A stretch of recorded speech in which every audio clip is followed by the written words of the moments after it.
तर मंडळी, आज मी करते आहे अळूच्या गाट्या.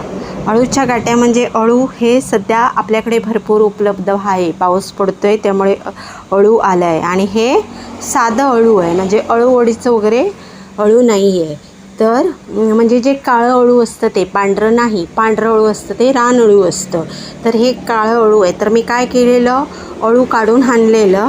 मग त्या अळूची पानं काल मी संध्याकाळी काढलेलं, ती थोडीशी अशी बावट ठेवली, म्हणजे थोडीशी रात्रभर अशी झाली की ती सॉफ्ट होतात. आणि मग त्याच्या मी हे बघा एवढे हे पानाचे असे पार्ट करून, हे बघा असं पान घ्यायचं.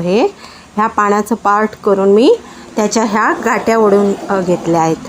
तर ह्या खूप छान लागतात काय, हे बघा. तर ह्या अळूच्या गाट्या मी आज बनवणार आहे.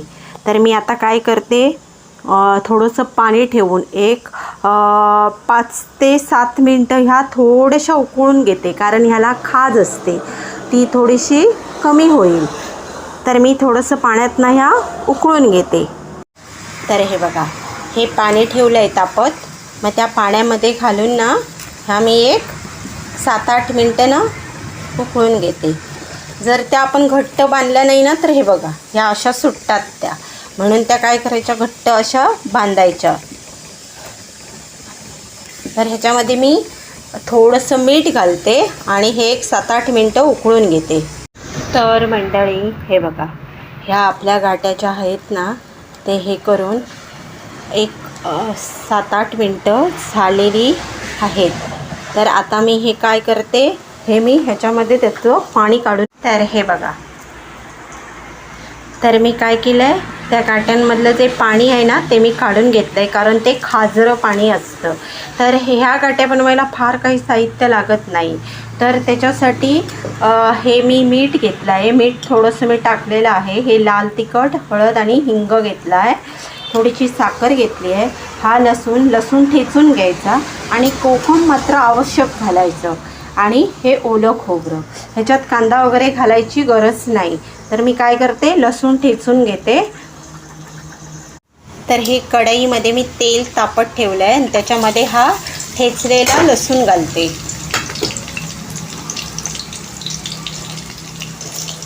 हा बघा,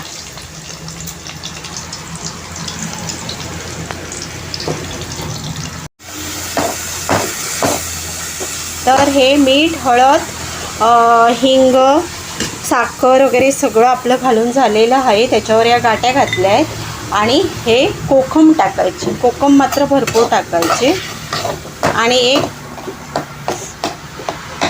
ह्याला असं 1-2 मिनटं शिजू द्यायचं. तर आता आपलं हे कोकम टाकल्याच्या नंतर सगळे मसाले टाकल्यावर 1-2 मिनटं झालेली आहेत.